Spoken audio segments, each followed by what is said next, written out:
주 안에서 평안하셨습니까? 연말 잘 보내셨죠? 오늘 아침에 암송을 하는데 제가 긴장이 되더라고요. 우리 11구역장님 복도 만에. 그래서 암송도 긴 것만 계속해서 연달아 3주를 계속 하셔야 되는데 보니까 소식지도 가지고 나오지 않으셨어요. 그리고 암송을 마치고 들어가는 표정을 보니까 예수님 다 이루었다 하시는 표정처럼 얼굴에 핏기가 없이 창백하게 그렇게 내려가시는데 아무쪼록 다음에 이제 우리 구역장님들, 부구역장님들 어떻게 할까 제가 기도로 도와드리는 방법밖에 없겠다 싶습니다. 우리 구역장님 암송 잘하시죠? 그죠? 보니까 찬송할 때도 찬송은 안 하시더라고요. 보니까 계속 암송하고 계셔요. 잘하셨습니다. 격려의 박수 좀. 앉았을 때는 다 되거든요. 근데 막상 나가면은 전혀 생각이 안 나요. 근데 나가서 그렇게 할 정도로 하면은 굉장히 많이 암송을 한 겁니다. 그래서 이제 우리 형제 자매님들도 다음에 한번 시켜볼까. 그런 마음의 문제가 되겠죠. 네. 암송은 자기의 유익을 위해서 하는 겁니다. 그래서 그 말씀이 우리를 지켜주고, 이 말씀이 그리스도인들에게는 무엇보다도 중요한 거니까 말씀을 많이 외워두면은 그게 아주 본인의 신앙생활에 굉장히 도움이 됩니다. 특별히 소식지에 나와 있는 이 말씀들은 꼭 암송해 두시는 게 자기의 신앙을 위해서, 그리고 오늘 우리가 이번 주 암송에 있었던 것처럼 소망에 관한 이유를 묻는 자에게 대답할 것을 항상 예비하라고 했잖아요. 암송하지 못하면 해줄 말이 없습니다. 그래서 암송하시는 게 굉장히 중요하다 말씀드립니다. 같이 잠깐 기도하시겠습니다. 우리를 사랑하시는 거룩하신 아버지 하나님 감사합니다. 지난 한 해 동안 주님 우리와 함께 하시고 우리를 통하여 하나님의 놀라운 역사를 나타내심에 진정 감사드립니다. 또 새롭게 시작되는 한 해를 저희들이 맞이하게 됐습니다. 새해 첫 주일 주님 우리 가운데 함께 하셔서 우리가 살아가는 데 필요한 말씀으로 우리를 먹여주시고 주님이 우리에게 원하시는 것이 무엇인지 깨달아 알 수 있도록 우리의 삶의 변화로 나타날 수 있도록 도와주시기를 원합니다. 이 자리에 함께하지 못한 믿음의 지체들 주님 일일이 기억하시고 육신의 질병으로 말미암아 신음 가운데 있는 형제자매들 질병을 완쾌시켜 주시고 또 있는 곳에서 주님의 고통을 생각하며 더욱더 하나님께 감사할 수 있도록 도와주시옵소서. 마음에 시험 받아서 어려움 가운데 있는 형제자매들 주님 마음을 위로해 주시고 어려운 가운데서 더욱 주님을 의지하는 법을 배울 수 있도록 인도해 주시기 원합니다. 하나님 앞에 나온 저희들에게 합당하신 은혜의 말씀으로 먹여주시옵소서. 말씀의 시종 자비로운 주님께 의지하며 예수님 이름으로 기도하옵나이다. 아멘. 요한계시록 1장 찾으시겠습니다.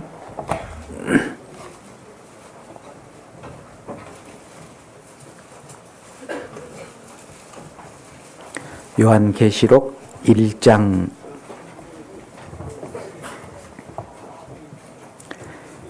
9절부터 요한계시록 1장 9절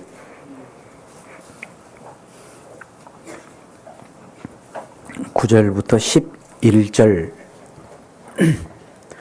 9절부터 11절까지 말씀 같이 읽겠습니다. 나 요한은 너희 형제요 예수의 환난과 나라와 참음에 동참하는 자라. 말씀과 예수의 증거를 인하여 반모라 하는 섬에 있었더니 주의 날에 내가 성령에 감동하여 내 뒤에서 나는 나팔 소리 같은 큰 음성을 들으니 가로되 너 보는 것을 책에 써서 에베소, 서머나, 버가모, 두아디라, 사데, 빌라델비아, 라오디게아 7 교회에 보내라 하시기로. 사도 요한이 반모섬에 귀향을 가 있을 때 하나님은 천사들을 보내서 지시를 하셨고 또 사도 요한에게 이 환상을 보여주면서 그걸 기록하고 그걸 전하라라는 명령을 주셨습니다. 오늘 같이 좀 상고해보고 싶다라고 생각을 하고 말씀을 준비를 했는데 제목은 그리스도인으로 사는 것이라는 제목입니다. 그리스도인처럼 사는 것이 아니고 그리스도인으로 사는 것, 무슨 차이가 있을까요? 그리스도인처럼 살아야 된다. 잘못된 말입니다. 그건 연극하는 거죠. 연기하는 거예요. 자기가 하나님의 사도가 아닌데 사도처럼 사는 거고 연기자죠. 그죠? 연기하는 사람들은 어떻게 해요? 자기의 어떤 역할을 마치 자기가 그것인 것처럼 연기를 하는 겁니다.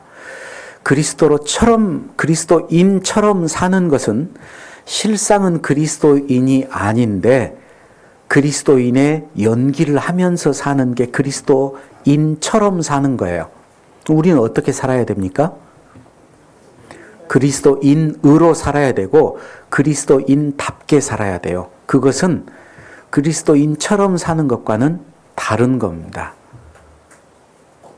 연기자는 자기가 맡은 연기를 하면서 실제로 죽지는 않습니다. 죽는 흉내를 내죠. 그죠? 우리는 그리스도인처럼 살려면은 복음을 위해서 죽지는 않을 거예요. 죽는 척을 할 뿐이죠. 그죠? 그런데 그리스도인으로 사는 것, 그리스도인답게 사는 것은 실제로 복음을 위해서는 죽기도 하는 겁니다.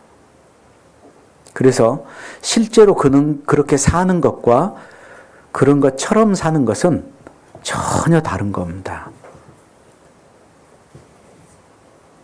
오늘 이 말씀을 통해서 내가 정말 그리스도인으로 살고 있는지 아니면 그리스도인처럼 이 세상을 살고 있는지 우리 자신을 조금 더 살펴봤으면 좋겠다 생각을 합니다. 우리가 그리스도인이라고 우리를 스스로 부르는 건 좀 우스운 일이에요.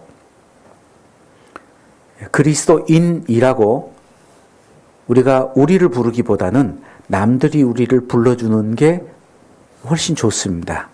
그래서 그 사도행전을 보면은 안디옥 교회 성도들이 그리스도인이라고 불리움을 받았거든요. 근데 그건 하루아침에 되지는 않았습니다. 사도행전 11장을 찾아보겠습니다. 계시록 1장은 잡아두시고요. 사도행전 11장.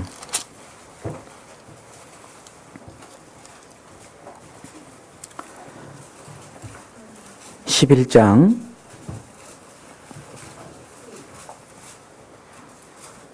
25절 26절입니다. 사도행전 11장 25절 26절.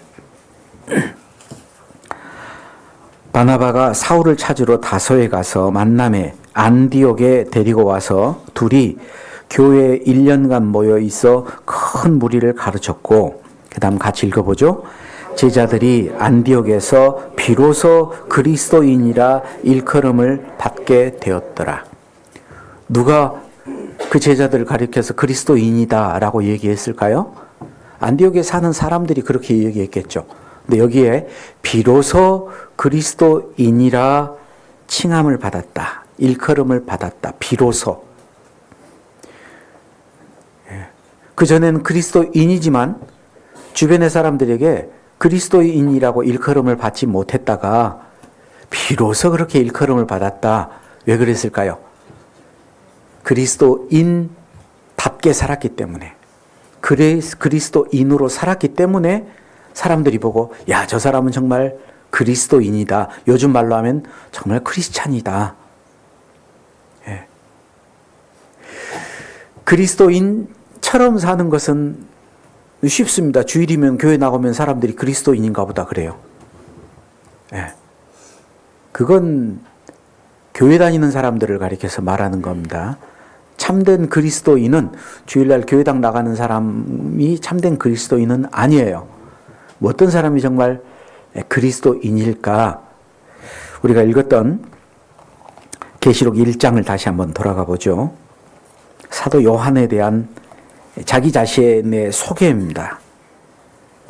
요한계시록 1장 9절.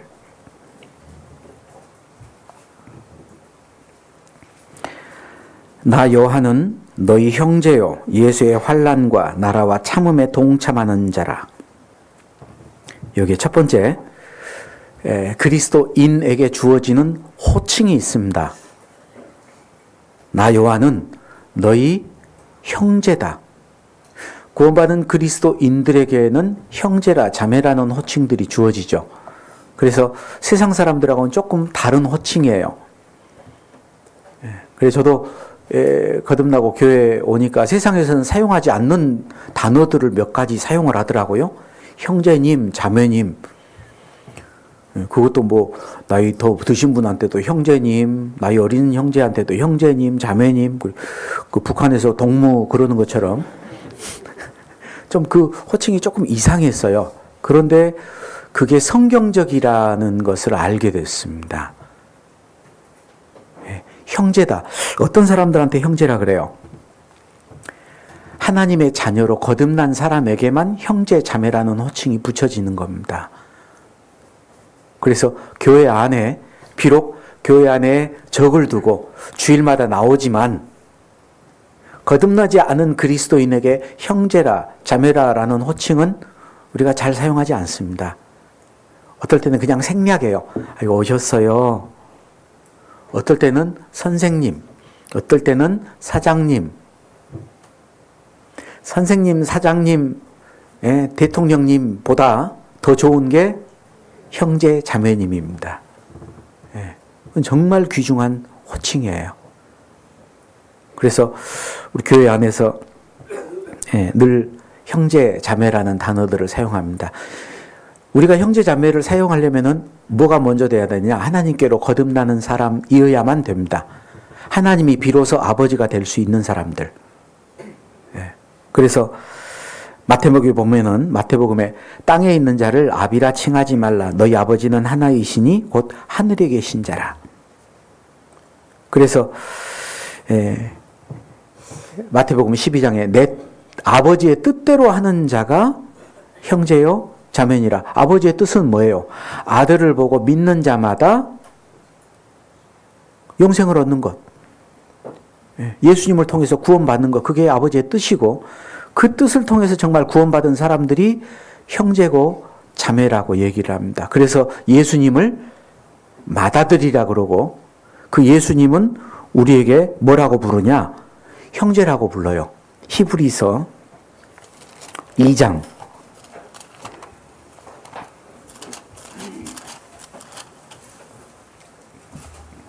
히브리서 2장 11절 11절입니다. 거룩하게 하시는 자와 거룩하게 함을 입은 자들이 거룩하게 하시는 자 예수님이죠. 거룩함을 입은 자 우리입니다. 다 하나에서 난지라 하나님께로 났죠. 그러므로 형제라 부르시기를 부끄러워 아니하시고 이르시되 내가 주의 이름을 내 형제들에게 선포하고 내가 주를 교회 중에서 찬송하리라 하셨으며. 그러니까 예수님은 우리를 형제라고 얘기를 해요. 로마서 8장 29절에는 많은 형제 중에 맏아들이 되셨다라고 얘기를 합니다. 그래서 가장 아름다운 호칭은 형제, 자매, 형제님, 자매님. 우리의 사귐은 주 안에서의 사귐입니다. 그렇기 때문에 세상의 호칭들 가지고 사용하면은 자칫 위험할 수 있어요. 나이 좀 먹으면은 나이 좀 어린 사람한테 야 누구야? 나이 어린 사람은 언니 반말도 하고 그러면 안 돼요. 왜냐하면 육신적인 것들이 나오기 때문이에요.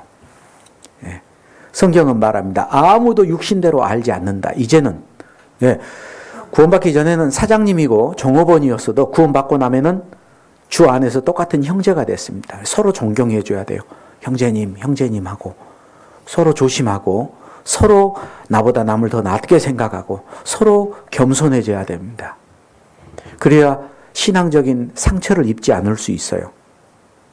그래서 꼭 그 호칭할 때 형제, 자매라는 호칭 가능하면 님자를 붙여주면 좋겠죠?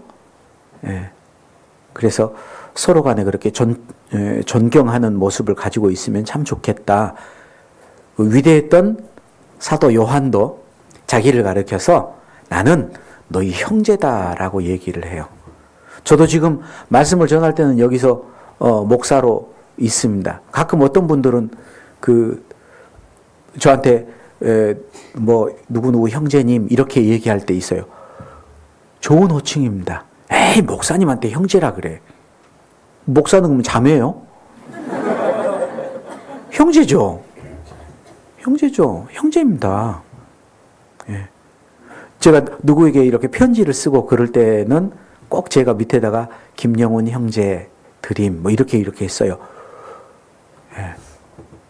나이 많이 드신 목사님 은퇴하셨어요. 원로 목사님도 이렇게 할 때 전화하잖아요. 여보세요?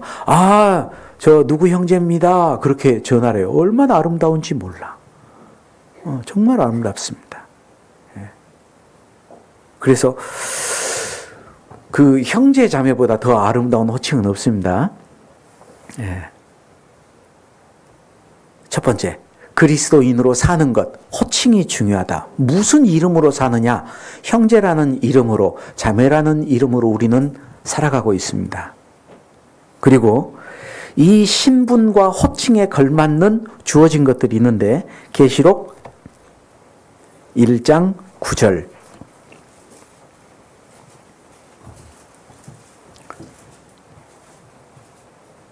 나 요한은 너희 형제요 예수의 환난과 나라와 참음에 동참하는 자라. 세 가지 것에 동참하고 있다. 뭐냐?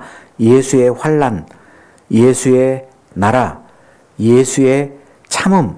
이 세 가지 것에 나는 동참하고 있다. 예수의 환난.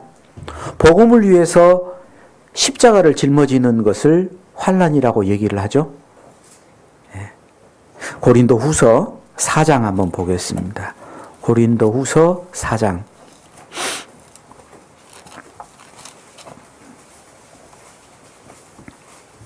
10절입니다.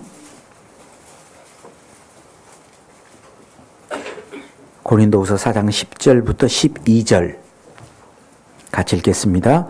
우리가 항상 예수 죽인 것을 몸에 짊어짐은 예수의 생명도 우리 몸에 나타나게 하려 함이라.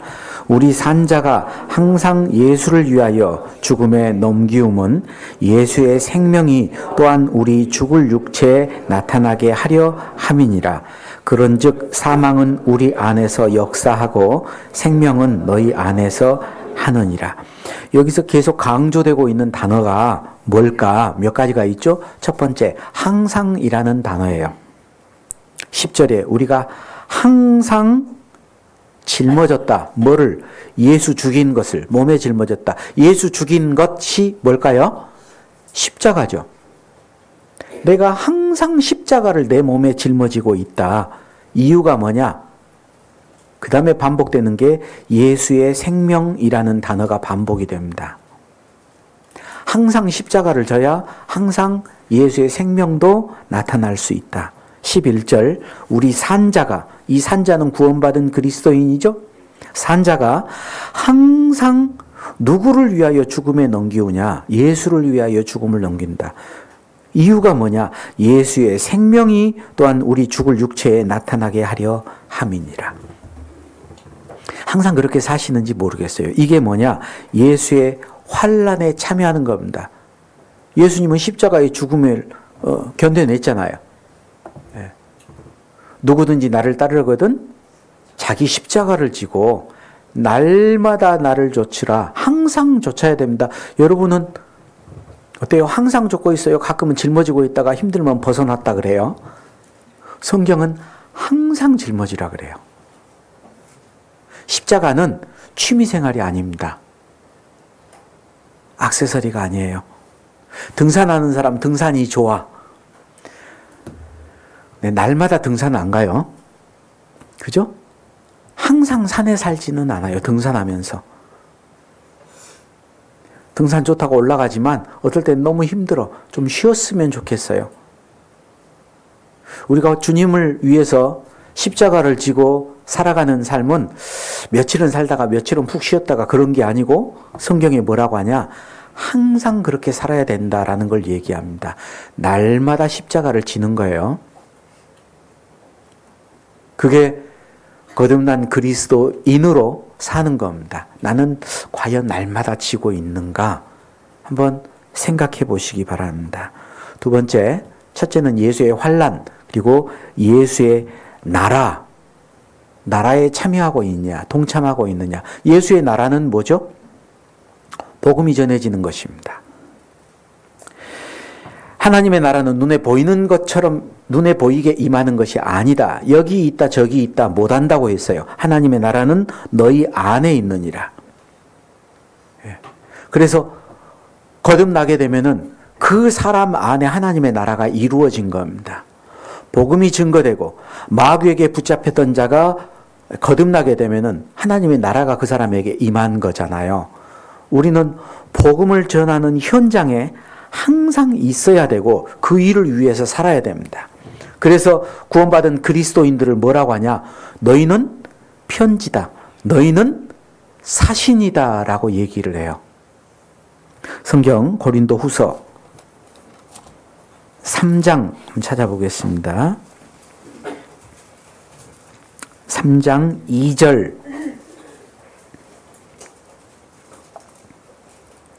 3절 너희가 우리의 편지라 우리 마음에 썼고 무사람이 알고 읽는 바라 너희는 우리로 말미암아 나타난 그리스도의 편지이니 이는 먹으로 쓴 것이 아니요 오직 살아계신 하나님의 영으로 한 것이며 또 돌비에 쓴 것이 아니요 오직 육의 신비에 한 것이라. 너희는 우리 편지라. 사람들이 우리를 읽어야 됩니다. 우리를 읽을 때 뭐가 나타나야 될까요? 하나님의 말씀이 나타나야 되죠. 어떻게 하나님의 말씀이 나타날까요? 말씀이 육신이 되어 우리 가운데 거하심에, 요한복음 1장에 예수님을 가리켜서 말씀이 육신이 되어 나타났다. 태초에 말씀이 계시니라. 이 말씀이 하나님과 함께 하셨으니 이 말씀은 곧 하나님이다. 하나님이 육신을 입고 나타났다. 이게 뭐냐? 말씀이 육신이 되어 나타났다라는 첫 번째 뜻이고, 또 하나는 뭐냐? 하나님의 말씀이 예수님을 통해서 다 이루어졌어요. 예수님은 말씀을 폐하러 온 것이 아니고 완전케 하려고 왔고 이 땅에서 하나님의 말씀을 다 이루셨습니다. 우리는 어떻게 살아야 되냐? 우리가 듣고 배우고 보고 하나님께 받은 말씀을 우리가 실제로 그렇게 살아야 됩니다. 그래야 사람들이 우리를 보고 과연 그리스도인이다. 과연 거듭난 사람은 달라. 저 사람은 하나님의 사람이다. 나도 저렇게 되고 싶다. 그래서 우리한테 소망에 관한 이유를 물어봐야 될 거 아니에요. 그죠? 네. 우리는 그리스도의 편지입니다. 우리는 편지를 맡았어요. 어떻게 돼야? 전해줘야죠. 하나님이 우리를 구원해준, 하나님의 자녀로 삼아준 목적은 뭐예요? 나만 구원받고 천국 오라는 게 아니잖아요. 전달해줘야 될 책임이 있습니다. 요즘은 그런 편지가 없어요. 옛날에는 행운의 편지 받아보셨어요? 네, 이 편지를 받으면 반드시 다른 사람에게 전해줘야 됩니다. 안 전해주면은 이런 일이 있을 겁니다. 철없이 또 그걸 믿고 또 받아서 또 다른 사람한테 또 전해. 옛날에 그런 경험이 있었죠. 정말 우리는 그리스도의 편지입니다. 우리 마음에서지. 우리의 양심에 기록된 편지가 있잖아요. 그걸 전해줘야 돼요. 고린도후서 5장 18절 모든 것이 하나님께로 났나니 저가 그리스도로 말미암아 우리를 자기와 화목하게 하시고 또 우리에게 무엇을 주셨으니 화목하게 하는 직책을 주셨으니. 화목하게 하는 직책이 뭘까? 19절 이는 하나님께서 그리스도 안에 계시사 세상을 자기와 화목하게 하시며 저희의 죄를 저희에게 돌리지 아니하시고 무엇을 부탁하셨는가? 화목하게 하는 말씀을 우리에게 부탁하셨느니라. 화목하게 하는 직책이 뭡니까? 화목하게 하는 말씀을 우리에게 부탁했어요. 그래서 20절 이러므로 우리가 그리스도를 대신하여 사신이 되어 하나님이 우리로 너희를 권면하시는 것 같이 그리스도를 대신하여 간구하노니 너희는 하나님과 화목하라. 그리스도인으로 사는 일이 뭘까? 사람들을 하나님과 화목시키는 그 일을 하는 게 그리스도인으로 사는 겁니다. 하나님과 원수되어 있는 사람들을 하나님과 화목케 하려면 어떻게 돼요? 화목 제물이 필요합니다. 예수님이 화목 제물로 돌아가셨어요. 근데 우리도 화목케 하는 일에 우리가 희생이 돼야 될 거 아니에요. 그래서 우리가 화목하게 하는 직책을 맡았기 때문에 우리도 드려져야 된다라는 것을 성경은 말합니다. 그리고 세 번째가 뭐냐? 예수의 환난과 나라와 예수의 참음에 동참하는 자다. 참음, 인내, 오래 참음. 왜 참겠어요? 웃음이 나오는데 참는 게 아니죠. 그죠? 예, 여러 가지 어려움이 있습니다. 복음 전하는 데 있는 여러 가지 어려움. 그 어려움에 함께 참여하는 게 맞다. 그게 그리스도인들의 합당한 생활입니다.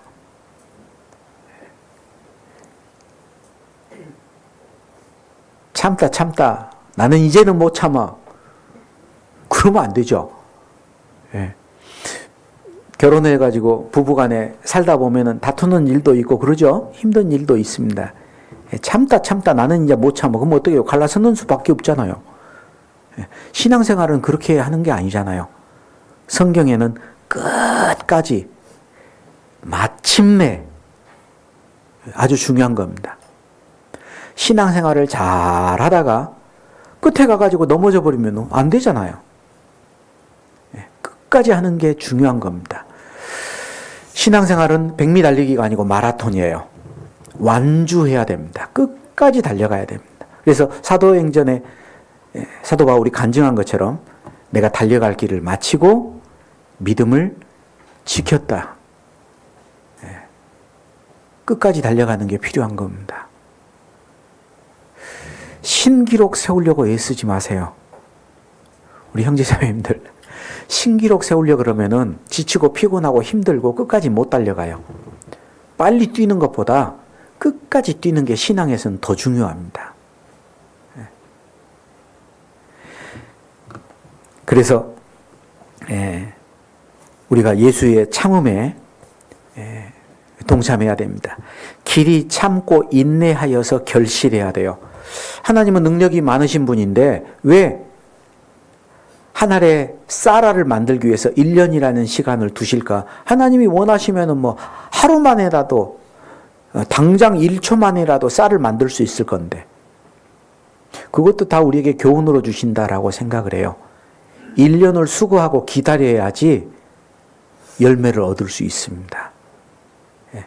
인내하지 못하는 사람은 절대 신앙생활 끝까지 못합니다. 그래서 나도 참음에 동참하고 있냐? 동참하고 계시죠? 지금 동참하고 계시잖아요. 아이고 목사님 오늘은 말씀 좀 빨리 끝낼라나? 더 참으세요. 참음. 구원받은 그리스도인 신앙생활에 반드시 필요한 게 참음입니다. 사도 바울은 왜 신앙생활에 실패했어요? 참지 못했거든요. 일주일을 기다리라 그랬는데 그 조금을 못 기다렸어요. 조금만 더 기다렸으면 됐는데 그걸 못 기다렸어요.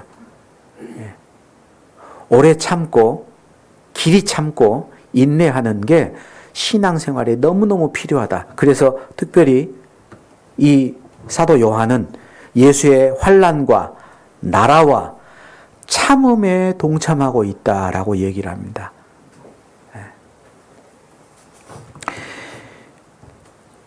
구원받은 그리스도인들에게 주어지는 특권도 있습니다.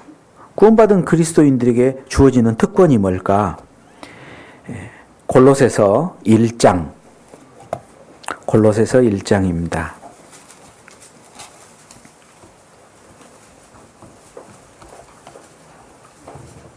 골로새서 1장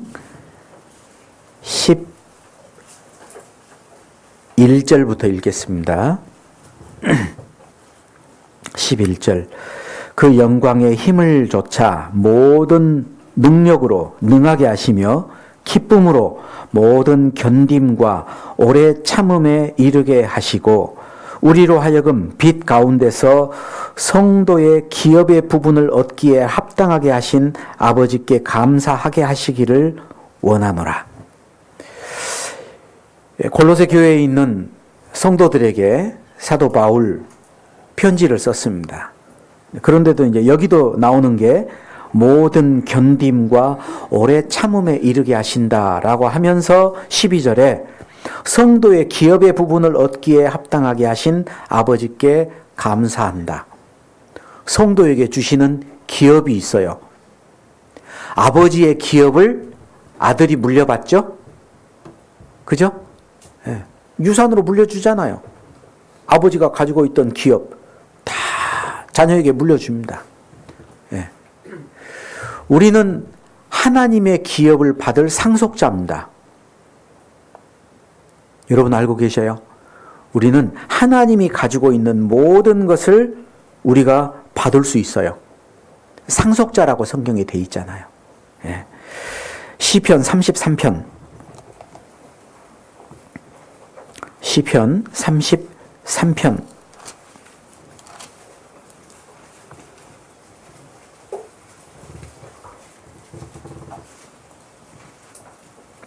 12절.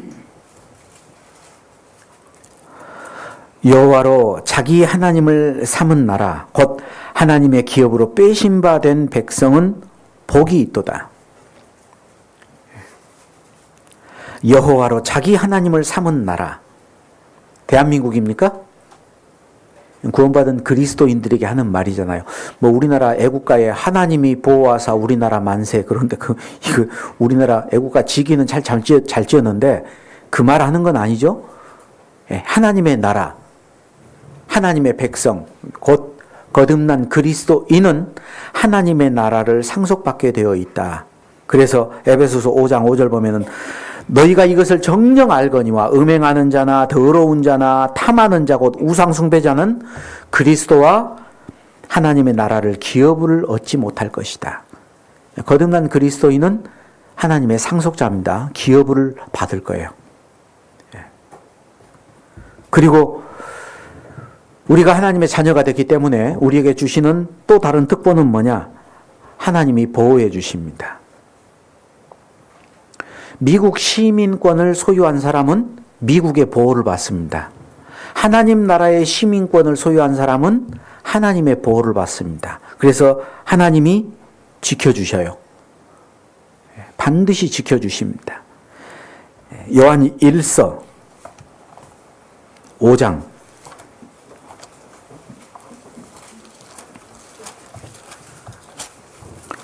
요한 1서 5장 18절 신약성경 394쪽 요한 1서 5장 18절 함께 읽겠습니다. 하나님께로서 난 자마다 범죄치 아니한 줄을 우리가 아노라. 하나님께로서 나신 자가 저를 지키심에 악한 자가 저를 만지지도 못하느니라. 하나님께로서 나신 자, 예수님이죠. 예수님이 저를 지키심에 악한 자, 사단, 마귀가 저를 만지지도 못하느니라. 하나님이 우리를 지켜주고 있습니다. 시편 12편 5절 보면은 저를 그 원하는 안전지대에 두리로다. 안전한 지대, 하나님이 보호하고 계십니다. 신명기 32장 신명기 32장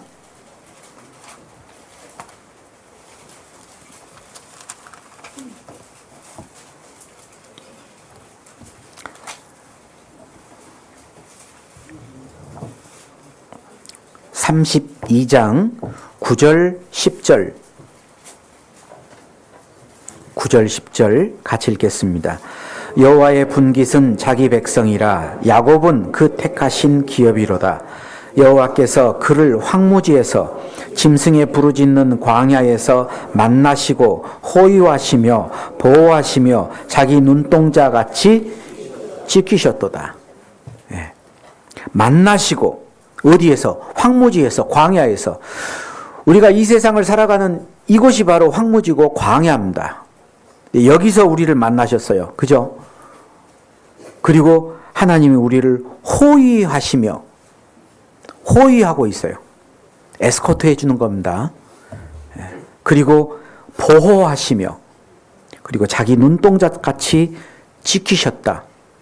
얼마나 든든해요.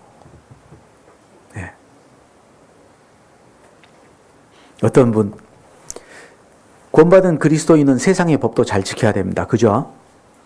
운전하는데 너무 과속해요. 고속도로를 가는데 지정속도가 110km예요. 그리고 그 110km를 지키는 게 아니고 막 과속합니다. 뒤에 탄 분들이 그 차를 타면 은혜가 된다고. 왜? 기도를 하니까. 과속해서 사고 나면 큰일 나잖아요. 근데 과속을 하면서 뭐라고 하냐? 하나님이 지켜주시니까. 안 지켜줍니다. 그렇게 과속해서는 안 지켜줘요. 법을 잘 지켜야지 지켜주지. 물론 지켜주기는 하시죠. 그런데 이제 그렇게 하면서 찬송을 해요. 100km인데 120km로 달리면서 하는 찬송이 있어. 뭐죠? 내 주를 가까이 하려 함은 주님께 가까이 가려다는 거예요. 얼른 죽으면 빨리 가겠죠 뭐. 140km로 운전하면서 뭔 찬송을 해요? 예? 죽든지 살든지 뜻대로 하소서 하고 막 몰고 가요. 그러면 안 되죠, 그죠? 예. 무모하게 자기가 위험의 가운데 들어가면서 하나님이 지켜주신다. 그건 잘못된 겁니다. 예. 그건 하나님을 시험하는 거예요. 하나님이 시험하지 말라 그랬습니다. 예. 하나님이 우리가 만날 여러 가지 환난 가운데서 지켜주시는 것은 사실입니다. 심지어는 스가랴서 2장 8절을 보면은 물은 너희를 범한 자는 그의 눈동자를 범하는 것이라. 거듭난 그리스도인을 누가 핍박하고 애매히 그 사람을 막 힘들게 하면요, 하나님이 반드시 거기에 대해서 보응해 주십니다. 저도 실제로 그런 모습들을 많이 봤어요. 깜짝깜짝 놀랄 때가 있습니다. 아, 정말 하나님 무섭구나. 예를 들면 목포에서 어떤 자매님이 집이 형편이 아주 어려워졌어요. 그래서 목포를 가면은 제1광장, 제2광장, 막 이렇게 광장이라고 해가지고 로터리가 있거든요. 거기 제2광장 은행 옆에서 뭘 했냐? 포장마차를 했어. 네, 붕어빵을 굽고 포장마차를 했어요. 그런데 그 지역에 깡패들이 와가지고 포장마차를 막 발로 차고 부수면서 저쪽으로 가라고. 거기가 목이 좋거든요. 장사 잘하고 있는 사람을 쫓아냈어요. 그 어떻게 해? 자매님이 뭐 깡패들이 와가지고 막 그러는데. 그러니까 저쪽으로 옮겼어요. 그러니까 이 사람들이 그 자리에다 뭐를 했냐? 이제 포장마차 술집을 차리는 거예요. 그래서 이제 포장마차 술집을 하고 있는데 덤프트럭이 와서 그리 들어와 버렸어요. 왜 죽어버렸어, 그 사람들이? 그 자리에 있었더라면. 하나님이 보호해 주시거든요. 예. 그런 일이 있기 전에 하나님이 다 지켜주십니다. 예. 저도 그런 경험 몇 번 했어요. 예. 그 눈이 왔는데요. 이렇게 운전하고 왔는데 뒤에서 계속 빵빵거리고 라이트를 깜빡거리고 빨리 비키래요. 눈이 오는데 어떻게 빨리 비켜? 그래서 살살살살 옆으로 갔어요. 제 앞에 가더라고요. 근데 100m도 못 갔을 거예요. 못 갔는데 사거리에서 가고 있는데 옆 차가 땅 때려버리더라고요. 그 차 이제 사고가 크게 났죠. 제가 안 비키고 끝까지 갔더라면 제가 바칠 건데. 하나님이 지켜주십니다. 거듭난 그리스도인을 핍박하고 그리스도인에게 함부로 하면 하나님이 반드시 그걸 갚아주셔요. 그래서 성경이 뭐라 그래요? 원수를 네가 갚지 말아라. 하나님이 갚아주겠다 그러잖아요. 그죠? 절대 원수 갚지 마세요. 예? 하나님이 갚아주셔. 예. 원수가 줄이우거든 먹이고 목말라거든 마시우게 해라. 예. 구원받은 그리스도인은 악으로 악을 갚지 말아야 됩니다. 선으로 악을 이기라 그랬어요. 그게 다른 표현이면 뭐냐?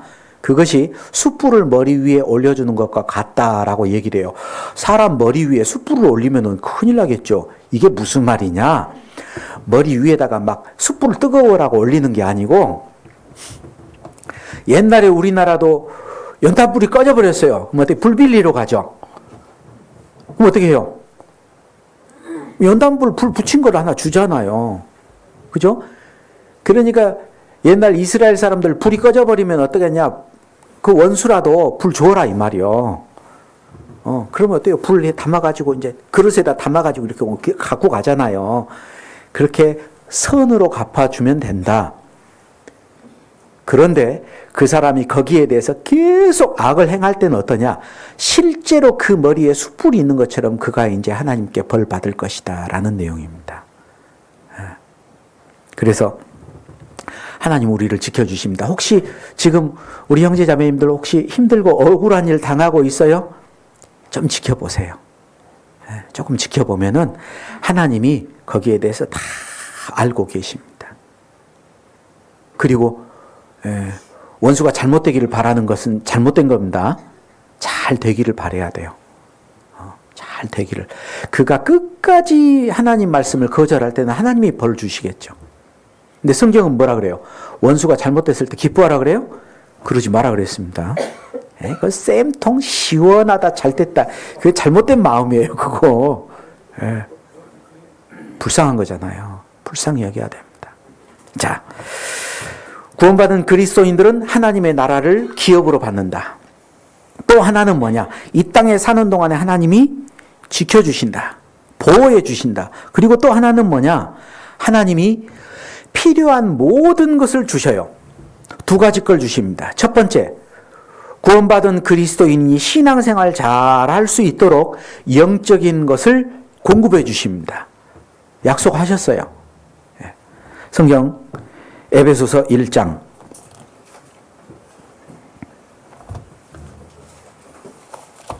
에베소서 1장 3절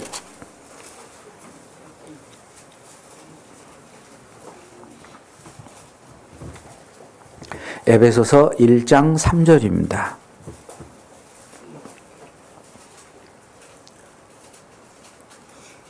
같이 읽겠습니다.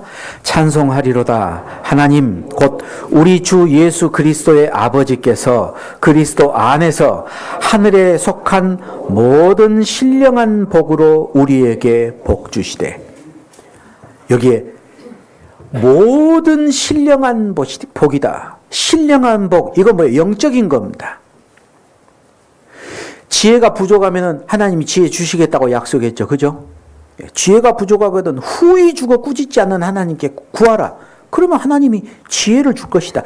그러니까 거듭난 그리스도인들은 아주 지혜롭게 살 수 있어요. 여러분 혹시 자기가 자기를 생각할 때 난 너무 미련해.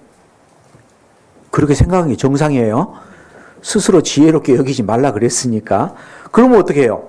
하나님께 지혜를 달라고 기도하셔요. 하나님이 지혜를 주십니다. 나는 너무 능력이 없습니다. 예, 하나님이 능력도 주시겠다고 약속하셨어요. 무능한 자에게 능력을 주시잖아요. 예. 베드로후서 1장 베드로후서 1장입니다.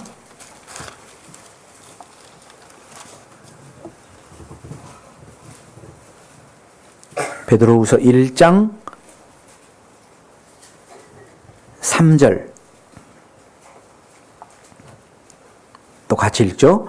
그의 신기한 능력으로 생명과 경건에 속한 모든 것을 우리에게 주셨으니 우리를 부르신 자를 알므로 말미암음이라. 여기에 우리에게 주신 게 뭐냐? 생명과, 그죠? 하나님의 생명을 우리가 받았잖아요. 거듭난 그리스도인들은. 그리고 생명만 주셨냐? 그것뿐만 아니고 경건에 속한 모든 것. 거듭난 그리스도인은 경건하게 살 수 있습니다. 왜냐? 하나님이 그 경건에 속한 모든 것을 우리에게 주셨기 때문에 우리는 경건하게 살 수 있어요. 거듭난 그리스도인이 경건하게 거룩하게 살지 못하면서 육신이 있어서 육신은 약한지라 마음은 원이로되 육신이 약한지라. 아니, 그건 핑계고 거짓말입니다. 경건하게 살 수 있어요. 성경에 뭐 어때요? 여기 경건에 속한 일부를 줬대요. 모든 것을 줬대요. 모든 것을 우리에게 주셨으니. 그러니까 우리는 거룩하게 경건하게 능력 있게 살 수 있어요. 이건 사실입니다. 그래서 사도 바울은 자기가 하나님의 말씀을 맡은 이방인의 사도로서 지금까지 살 수 있었던 것을 뭐라고 하냐? 나의 나된 것은 하나님의 은혜로 된 것이다. 자기가 잘나고 똑똑해서 된 게 아니다. 내가 아니요 오직 나와 함께 하신 하나님의 은혜다. 나와 함께 하신 하나님의 은혜다. 사실입니다. 그래서 거듭난 그리스도인은 영적인 모든 것을 하나님께로 공급받을 수 있습니다. 왜 나는 공급을 못 받고 이렇게 힘없이 살까? 이유가 뭘까요? 기도하지 않아서. 그리고 그 공급을 막아버리고 있어요. 신앙생활은 자기의 각오로 하는 게 아닙니다. 지금 오늘이 며칠이죠? 5일. 새해는 이렇게 해야지 했는데 작심삼일이라고 이미 그 결심했던 거 못 지킨 사람 있어요? 육신이 약한지라? 구원받은 그리스도인이 왜 힘있게 살지를 못할까? 신앙생활은 공급받고 하는 거예요. 자기가 만들어서 하는 게 아니고. 힘있게 살려면 어떻게 해요? 공급만 잘 받으면 돼요. 여러분, 전기 케이블 보셨어요? 집안에 전기 케이블 제일 굵은 건 어디가 있어요? 두꺼비 집이 있는데 인입선, 전봇대에서 들어오는 선, 그죠? 그 선이 제일 두꺼워. 예. 굵으면 굵을수록 많이 전기가 공급됩니다. 쫙 위에 고압선들, 이만큼 두껍죠? 그죠? 수십만 킬로가 가잖아요. 여기에 있는 110V, 220V는 이렇게 대면 그냥 짜릿하고 말아요. 그런데 그런 데는 사람이 감전되면 어때요? 터져버립니다. 터져버려요. 사람이 터져버려. 예. 자동차 배터리가 나갔어요. 배터리가 방전이 됐습니다. 점프선 굵죠? 얇은 선으로는 점프가 안 돼요. 시동이 안 걸립니다. 내가 신앙생활을 힘있게 하려면은 내가 하나님께로부터 공급받아야 되는데 선이 굵어야 돼. 여러분 선은 몇 가닥이에요? 간들간들 한 가닥? 그러면은 뭐 불, 겨우 초롱불 같은 불이 하나 밝히고 말죠. 그죠? 굵게 연결이 돼 있으면 어때요? 그 사람은 엄청난 힘을 발휘할 수 있습니다. 그러니까 하나님께로부터 말씀을 공급받고 형제 자매들과 연합이 돼서 붙어 있지 않으면 신앙생활 못하는 거예요. 못합니다.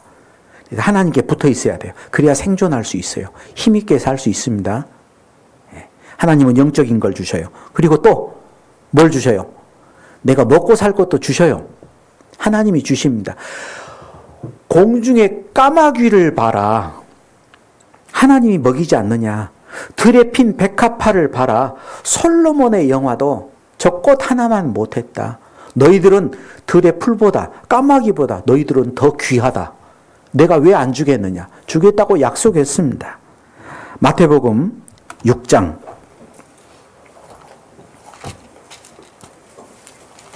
마태복음 6장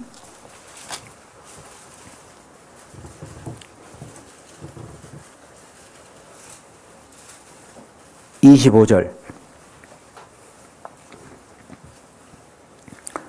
그러므로 내가 너희에게 이르노니 목숨을 위하여 무엇을 먹을까 무엇을 마실까 몸을 위하여 무엇을 입을까 염려하지 말라.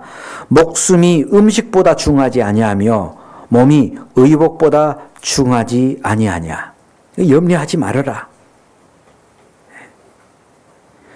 26절에는 공중의 새를 보아라. 27절에 누가 염려함으로 그 키를 한 자나 더할 수 있느냐.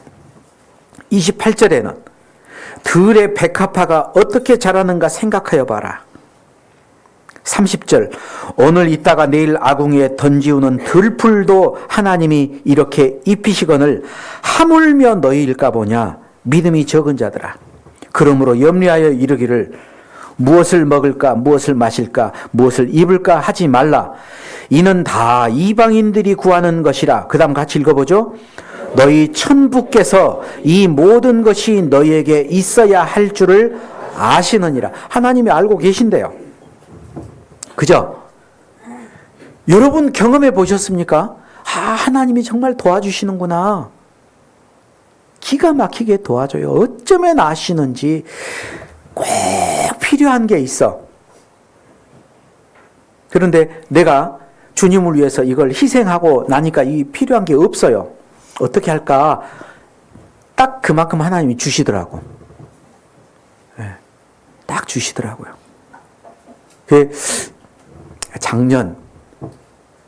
재작년인가요?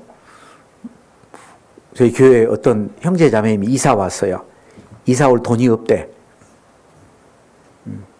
근데 하나님이 또 딱 주시더라고요. 그 시어머니 통해서 애따 어이구 하나님이 뚝 떨어뜨려 줬어. 저도 자동차도 받아봤어요. 하나님이 주시더라고. 딱 필요하게 주셔요. 구원받은 그리스도인들은 그런 경험을 해봐야 됩니다. 그래야 믿음에서 믿음으로 자라게 돼요. 근데 그 경험을 못하면 어때요? 항상 믿음이 더 이상은 성장을 못해. 거기서 스톱입니다. 그래서 성경에서는 먼저 그 나라와 의를 구하라. 33절 같이 읽어보죠. 너희는 먼저 그의 나라와 그의 의를 구하라. 그리하면 이 모든 것을 너희에게 더하시리라. 이게 신앙생활 잘하는 방법입니다. 먼저 주님을 위해서 내가 희생하면은 주님이 나의 것을 책임을 져줘요. 이것은 자기가 경험해 본 사람만이 거기에 대한 믿음이 생깁니다. 한 번 해봤더니 정말 그러시네? 뭐 어때요? 두 번째 할 때는 더 쉽죠? 전번에도 이랬으니까 또 해주실 거다. 또 믿고 해요. 또 하나님이 해주셔요. 그럼 어때요? 그만큼 믿음이 점점 자라가요. 그런데 먼저 그 나라와 의를 한 번도 구하지 않았던 분은 뭐냐? 하나님이 도와주신 것도 한 번도 경험을 못해. 그러니까 더 이상은 성장 못하고 그 상태밖에 없어요. 그리고 하나님의 축복을 못 받죠. 하나님은 우리에게 영적으로 필요한 것도 공급해 주시지만 육신에 필요한 것도 공급해 주겠다고 약속을 하셨습니다. 사실입니다. 그리고 구원받은 그리스도인들에게 주는 특권, 하나님은 영광과 상급을 주십니다. 우리를 구원해 준 목적은 구원만 받는 게 아니고 우리에게 영광을 주시는 게 목적이에요. 여러분, 사람을 창조할 때 하나님이 사람을 어떻게 창조했죠?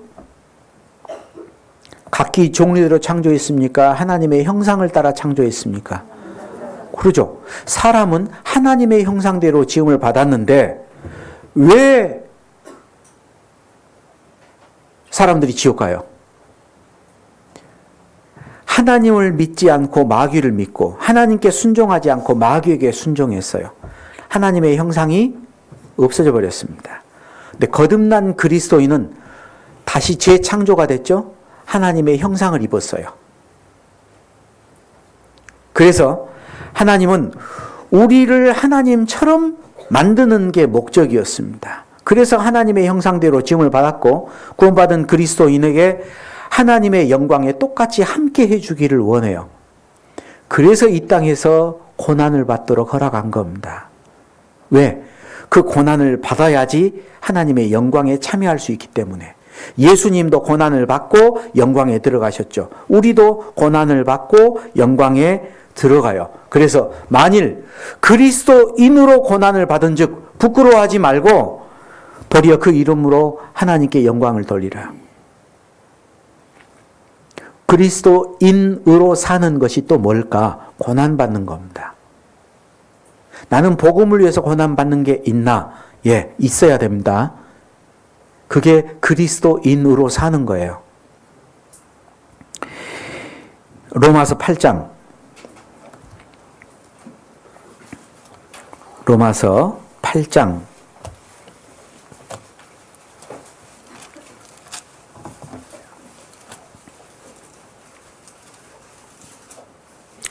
로마서 8장 17절.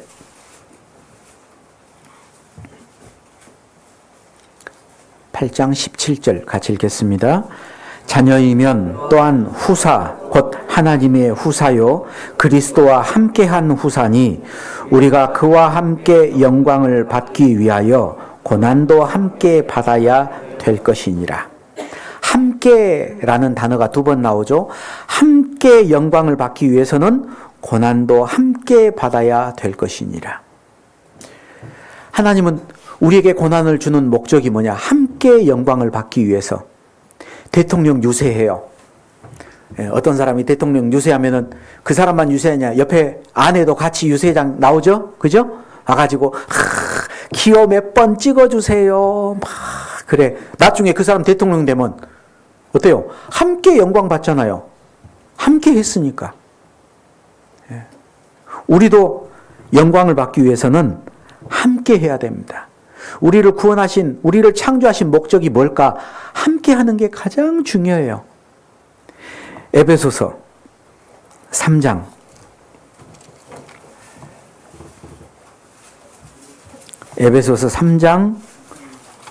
6절.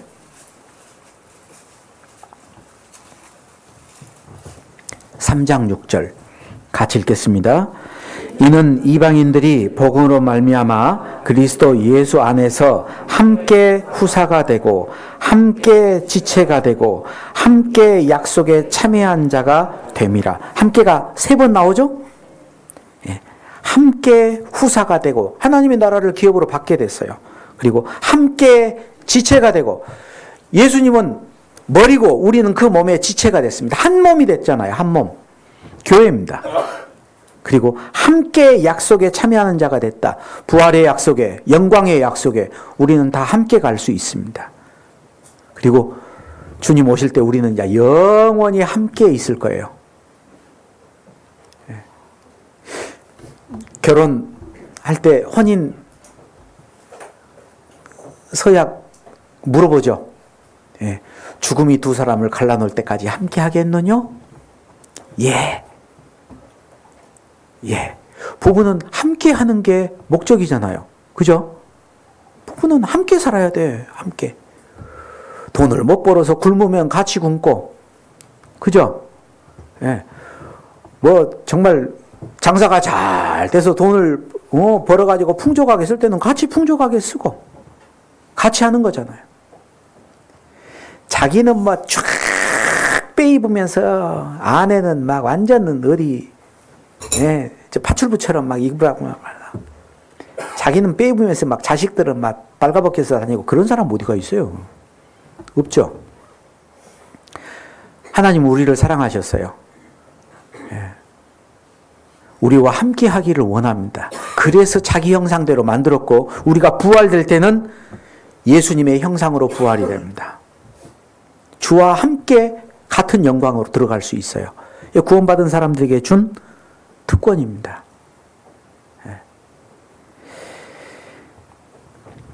다시 요한계시록 1장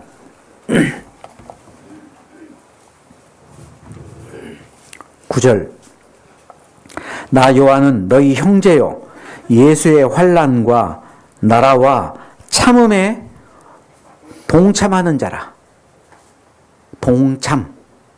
함께 참여하고 있다. 나는 주님의 나라에, 주님의 역사에, 주님의 고난에, 주님의 참음에 함께 동참하고 있는가? 옛날에 벌써 이제 옛날 얘기가 됐습니다. 90년대 항상 한참 운동권일 때 저도 그때 대학교 다녔으니까 제가 89학번이거든요. 예. 그때 데모하면은 뭐라냐? 동참하라, 동참하라 그랬어. 내가 데모하는데 구경하고 있어요. 막 동참하라, 동참하라. 예. 여러분, 동참하고 계십니까? 예. 우리가 이제 2월 달이면은 전도 집회합니다. 이유한 목사님 모시고 전도 집회하는데 그때 동참하실 겁니까? 대답 안 한 분은 안 하실 거죠? 그 일을 위해서 우리는 지금부터 기도해야 됩니다. 기도에는 동참하실 겁니까? 그래 동참해야죠. 예. 우리 오늘 끝나고 모두회도 있어요. 구역 모임도 있고 조모임도 있고 어때요? 교제에는 동참하시게요? 예, 동참해야 됩니다. 예. 주일날 아침에 이렇게 찬양하고 찬양할 때도 동참하고 계셔요? 찬양할 땐 별로 동참 안 하는 분들이 있는 것 같아. 찬송할 때 같이 찬송하셔야 됩니다. 같이 동참해야 되는 거예요. 예. 주일날 암송할 때는 동참하고 계셔요? 안 하는 것 같은데, 컨닝하는 것 같은데. 암송은 외워서 하는 게 암송이에요. 보고 하는 건 읽는 거죠. 예. 동참해 보셔요. 이번에 우리 암송 다 하기로 했죠. 우리 은장의 어르신들은 디도서. 예. 봉사회는 예? 빌립보서. 어머니에는 에베소서. 청년회는 디모데 전후서. 보니까 청년들은 지금 디모데 전서 1장 이걸 코팅해가지고 가지고 다니더라고요. 어머니 회장님 봤더니 오늘 이제 또 암송하라고 우리 은장의 어르신들도 코팅 다 해가지고 나눠줬더라고. 봉사에만 아직 안 한 것 같아. 왜냐하면 봉사니까. 안 보여 봉사야. 안 보고 해버리는가 봐요 그냥. 좌우지간 암송에도 참여하셔야 됩니다. 예. 그리고 우리 지난주에 건축헌금 우리 작정했잖아요. 예, 소식지 보니까 헌금에 참여했던 분들이 나와 있는데 몇 분이었더라? 총 99명. 어째 하필이면 또 99명이 작정이 됐어. 100명도 아니고 이게. 예. 제가 원하는 건요. 우리 형제 자매님들에게 원하는 거, 누가 막 매덕을 했다, 그거 절대 원하지 않습니다. 한 사람이 많이 하면요, 한 사람이 돈 많이 헌금해보면 그 사람이 주인력처럼 행세할 거예요. 그건 바람직하지 못해요. 얼마가 나왔는지 저는 액수는 관심 없습니다. 액수는 관심 없어요. 그런데 우리 형제 자매님들이 교회 학교 나가는 꼬마들까지 한 달에 1,000원이라도 다 참여했으면 좋겠다. 왜? 그게 하나님의 축복을 받는 일에 다 참여하는 거예요. 한 사람도 빠짐없이 하나님의 그 축복 가운데 들어가면 얼마나 좋겠어요. 저는 그걸 원합니다. 예. 혹시 내가 조금 하면 사람들이 나를 어떻게 볼까? 그 볼 사람 한 사람도 없습니다. 누가 일 없이 누가 얼마 헌금했는가 그 봉투 열어봐요. 아무도 몰라요. 그건 아무도 모릅니다. 저도 그 절대 볼 일도 없어요. 알려고도 안 하고. 예. 단, 한 명도 빠짐없이 다 했으면 좋겠다. 예. 그게 제가 원하는 겁니다. 왜? 그게 하나님의 나라에 참여하는 거니까. 그게 동참하는 거잖아요. 예. 절대 액수 많이 하려고 하지 마세요. 모르겠어요. 정말 하나님께 자원하는 마음이 있어 많이 하면은 좋죠. 예. 저한테 좋을 건 없어요. 본인한테 좋죠. 저는 저한테 많이 한 거 아니죠? 그죠? 저는 그거하고 아무 관계 없어요. 많이 하든지 말든지. 본인이 하나님에게 하는 건데. 예. 저는 제가 할 헌금 하나님께 하면 돼요. 그걸로 끝이에요, 저는.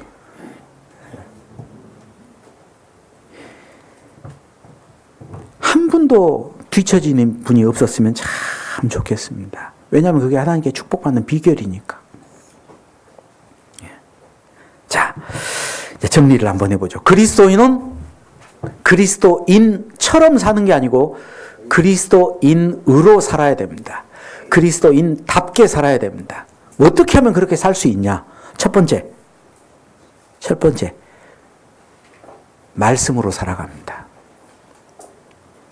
아까도 잠깐 말씀드렸는데 마태복음 4장 4절, 올해 신앙생활 잘하는 방법. 4장 4절,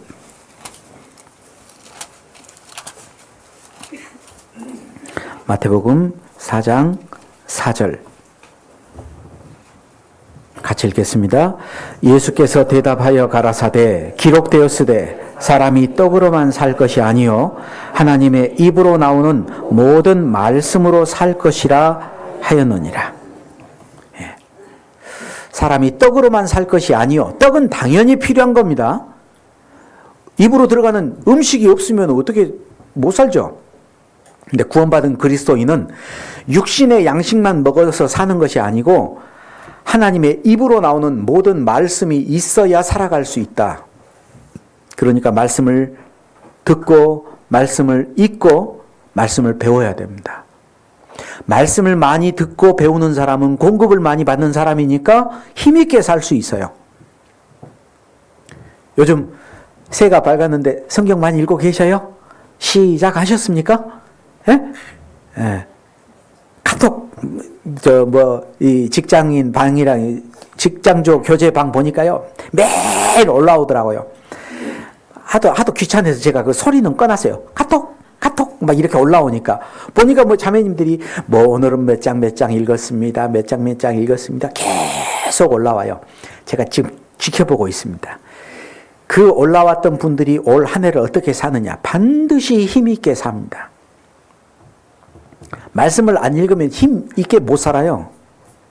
네. 말씀을 읽는 건 매일 읽죠. 듣는 건 일주일에 2번 들어. 주일 듣고 수요일 듣고. 매일 읽는 게 중요한 거예요. 매일 읽는 게. 네. 자기가 읽어야 됩니다. 소는 풀을 먹지만 힘이 세죠. 풀을 먹는데 풀을 매일 먹고 소화를 시키거든요. 말씀을 매일 먹어야 건강해요. 그래, 말씀을 읽고 말씀을 들어야 됩니다. 주일만 듣지 마시고 수요일 날 꼭 와서 들으세요. 수요일. 건강하게 살 수 있어요. 그리고 그리스도인은 말씀으로 살고 또 하나는 뭐냐? 믿음으로 사는 겁니다. 믿음.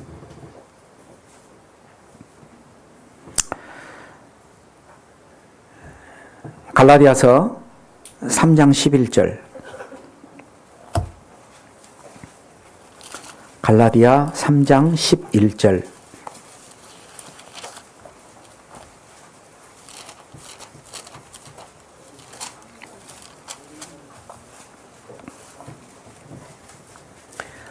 갈라디아 3장 11절.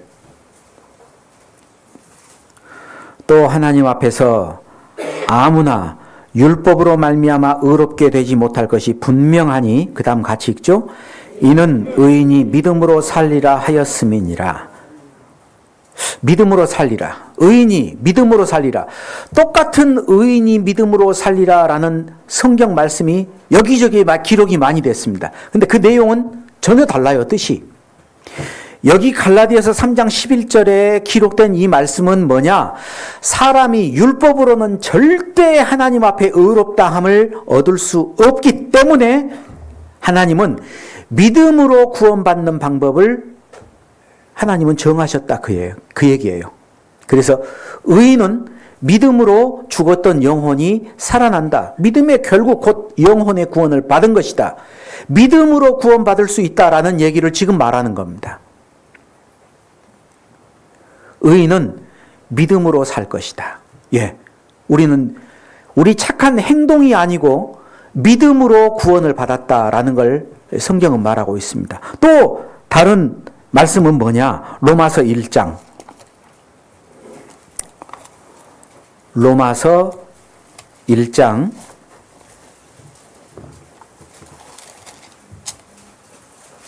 17절.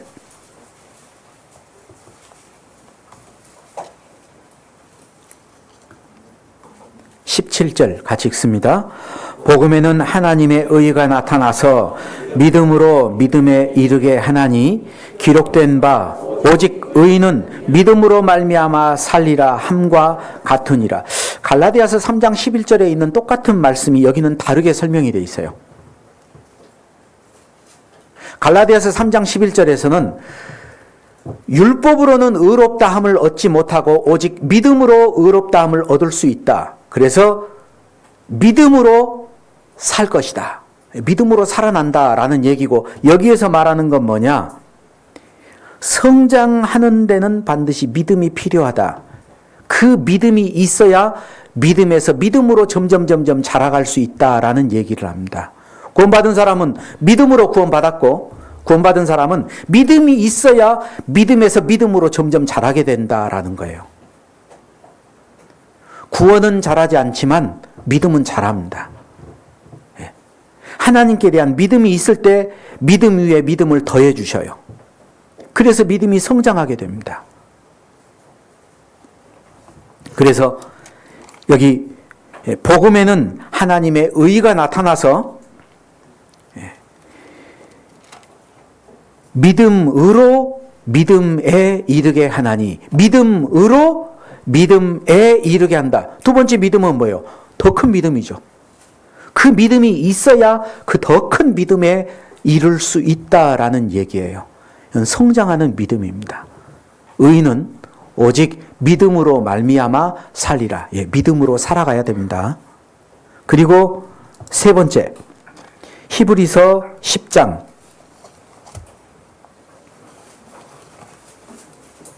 히브리서 10장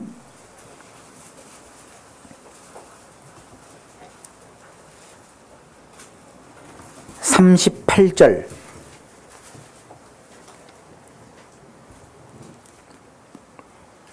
같이 읽겠습니다.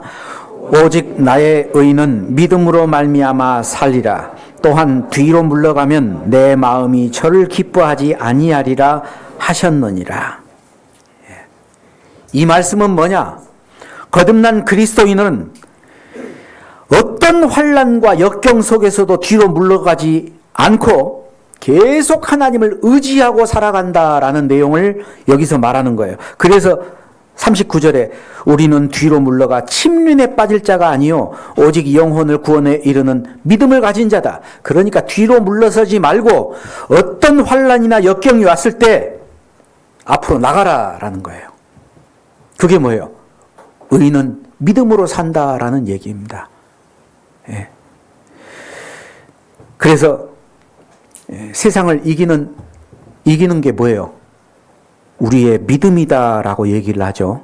히브리서 찾았으니까 히브리서 11장 33절.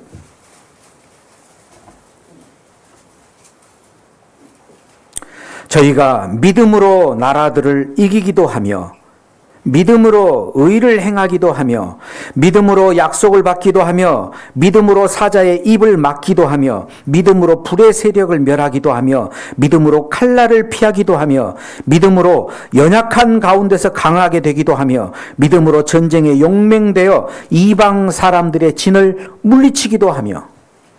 다 믿음으로 된다. 의인은 믿음으로 살아갔습니다. 요한일서 5장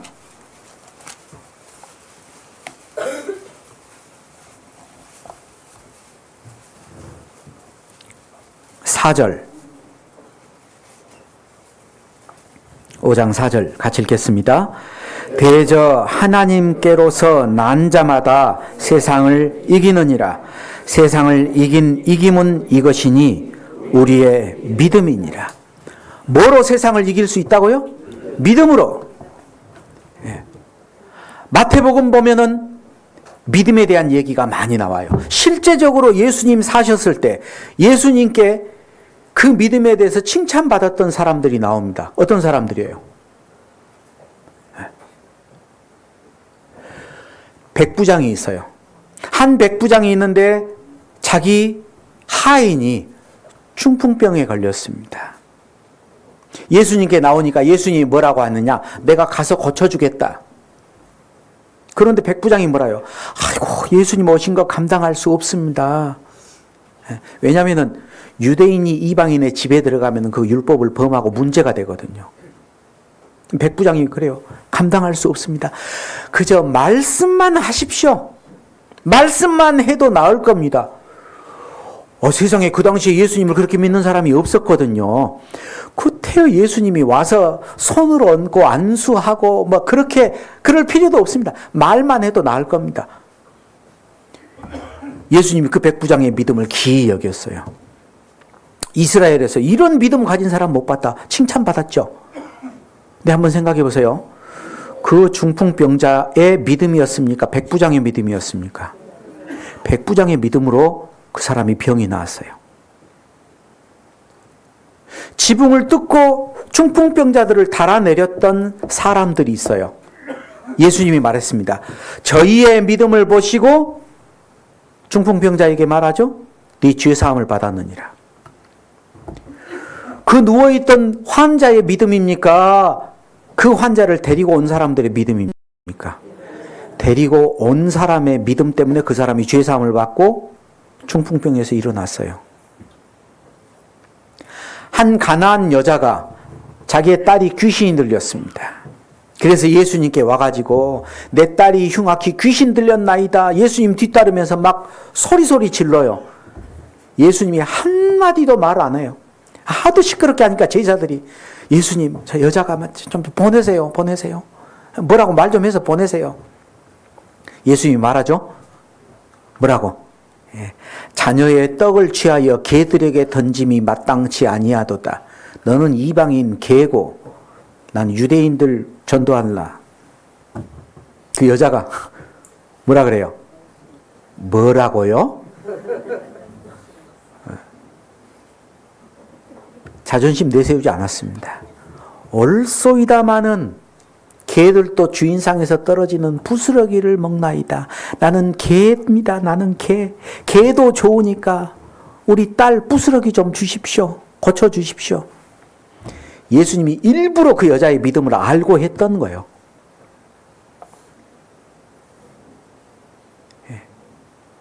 네 믿는 대로 될지어다.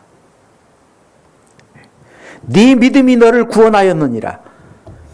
예수님의 믿음으로 그 사람들이 병고침을 받고 죄사함을 받았습니까? 아니에요. 예수님의 믿음이 아니고 그 사람들의 믿음입니다. 그것도 환자들의 믿음이 아니었어요. 인도하던 사람들의 믿음이었어요. 다 그렇습니다. 그 어머니의 믿음으로 귀신 들린 그 딸이 나았잖아요. 백부장의 믿음으로 하인의 중풍병이 나았잖아요. 달아내렸던 사람들의 믿음으로 그 침상에 누워있는 자가 침상을 들고 걸어갔습니다. 믿음이 없이는 기쁘게 못해요. 그리스도인은 뭐로 살아야 돼요? 믿음으로 살아야 됩니다. 의인은 믿음으로 말미암아 살리라. 의인은 믿음으로 말미암아 살리라. 자, 그래서 올 한 해 우리 종로교회 형제 자매님들, 우리는 말씀으로 살아야 됩니다. 공급받지 않으면 죽어요. 계속 공급 받읍시다. 또 믿음, 무엇에 대한 믿음이에요? 하나님의 약속의 말씀에 대한 믿음이에요. 말씀을 공급받고 말씀을 믿을 때 하나님의 역사가 나타납니다. 그래서 성경에는 믿음의 역사와 하나님의 말씀이 믿는 자 속에서 역사한다라고 얘기를 했습니다. 이 세상은 흑암한 세상입니다. 죄악의 세상입니다. 마귀가 권세를 잡고 있는 세상입니다. 그 가운데 우리는 그리스도인으로 살아가요. 어둠이 깊어질수록 빛은 더 드러나기 마련입니다. 바닷물은 짜요. 그런데 바닷속에 헤엄치는 물고기들의 몸은 짜지 않습니다. 죽은 물고기는 물살을 거스르지 못하고 또 내려가요. 동화돼 버립니다. 같이 움직여요. 그러나 살아있는 물고기는 거스러 올라갑니다. 우리는 세상을 거스리는 사람들이에요. 세상과 적당히 타협하지 않고 세상과 거스리는 사람들입니다. 새는 육지에 살기는 참 불편해요. 그죠? 날개가 있어가지고 여간 불편해. 걸을 때도 막 무다다다 달려도 못 가고 막 뒤뚱뒤뚱. 그죠? 영 불편해. 그런데 날개는 걷기 위해서 있는 것이 아니기 때문에 이 땅에서 사는 동안은 여간 불편하고 때로는 우습게 보입니다. 그런다고 날개를 잘라버릴 수는 없죠. 평소에 깃털 관리를 잘 해둬야 됩니다. 물이 스며들지 않도록 기름칠도 잘 해두고 날개도 잘 깃털을 관리를 잘 해놔야 돼요. 그래야 낭떠러지에서 유용하게 사용될 수 있어요. 구원받은 그리스도인도 가끔은 낭떠러지의 위험에 있을 수 있어요. 근데 하나님은 우리에게 날개를 주셨습니다. 우리는 눈에 보이지 않는 바람을 타고 날아갈 수 있어요. 하나님의 도우심이 있거든요. 그래서 날개 힘도 잘 키워두세요. 예? 평상시에 나는 훈련도 잘 해놔야 돼. 그거 한 번도 안 해놓다가 날라면 힘들어요. 위를 바라보는 훈련도 하십시오. 바람이 어떻게 역사하는가, 바람이 부는 것, 상승 기류가 있죠. 성경에는 성령을 바람으로 표현하잖아요. 바람으로. 예. 성령이 어떻게 역사하는가, 그걸 잘 타고 날아갈 수 있어야 돼요. 높이 날 수 있습니다. 그래야 힘을 덜 들어요. 주님을 의지하는 법도 우리가 배워야 됩니다. 주님께 공급받는 것도, 주님께 피하는 것도 우리가 익혀둬야 됩니다. 그래서 올 한 해 우리가 그리스도인처럼 살지 말고 그리스도인으로, 그리스도인답게 살아가기를 간절히 바랍니다. 같이 기도하겠습니다. 하나님 아버지 감사합니다. 하나님과 원수됐던 저희들 하나님의 자녀를 삼아주시고 많은 믿음의 동역자들, 형제자매들 함께할 수 있도록 몸된 교회를 허락해 주신 은혜 감사드립니다. 오늘 새해 첫 주일 그리스도인으로 사는 것에 대해서 우리가 말씀을 배웠습니다. 혹시 나의 모습 가운데 사람에게 보여주기 위한 외형적인 그리스도인처럼 살아가는 모습은 있지 않았는지 우리를 돌아보게 하시고 참으로 진실되게 그리스도인으로 살 수 있도록 도와주시옵소서. 하나님께 늘 공급받는 말씀, 그 말씀에 대한 확신을 가지고 승리하는 1년이 될 수 있도록 주님 은혜 베풀어 주시기를 원합니다. 올 한 해 우리를 통해서 나타내고자 원하시는 하나님의 모든 역사가 유감없이 온전히 이루어질 수 있도록 주님 함께해 주시기를 원하며 우리 주 예수 그리스도 이름으로 기도드리옵나이다. 아멘.